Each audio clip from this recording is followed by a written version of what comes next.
Matin, parler d'un sujet très important qui nous défavorise en tout lieu et en tout temps, la tentation. C'est un sérieux problème parce que c'est ce qui nous amène à pécher. C'est ce qui nous amène à nous éloigner de notre Père et de notre Seigneur et Sauveur.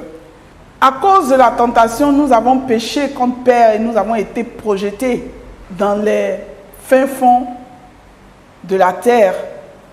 Pendant que nous étions nos arrière-arrière, les premiers hommes sur la terre, Adam et Ève, étaient logés dans le sein de Père, communément appelé le paradis, le jardin d'Éden. Lorsqu'ils ont péché, ils ont été vidés de ces lieux. Et aujourd'hui, nous sommes dans les ténèbres avec l'initiateur de ces péchés-là. Nous n'avons pas pu résister à la tentation. Vous avez vu, le diable a pour habitude de nous présenter les choses de manière impressionnante. C'est pour cela que nous disons que tout ce qui brille n'est pas de l'or. Alors, mon frère, ma soeur, nous devons faire très attention, ouvrir grand les yeux et faire usage de la sagesse que nous a donné Père, de l'esprit de discernement que nous a donné Père et de la maîtrise de soi. Ce n'est pas tout cadeau que nous devons accepter avec cœur joyeux. Ce n'est pas toute opportunité que nous devons saisir avec empressement. Prenons pour habitude de faire un tri. Prenons pour habitude de sélectionner et de savoir ce qui vient de Père et ce qui vient du diable. Parce que c'est un vrai fossoyeur. Tout ce que Père fait, l'original, il reproduit en photocopie identique. Identique, pas dans la durée, mais identique dans le look, dans l'apparence.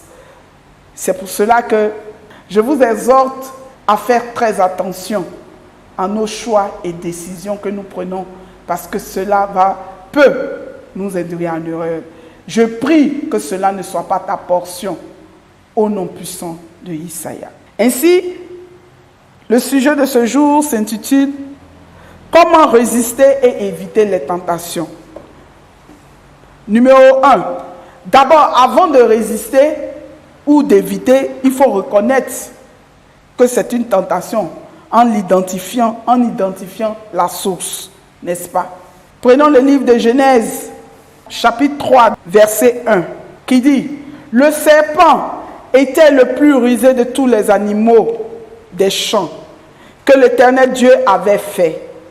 Il dit à la femme, Dieu t'a-t-il réellement dit, que vous ne mangerez pas de tous les arbres du jardin?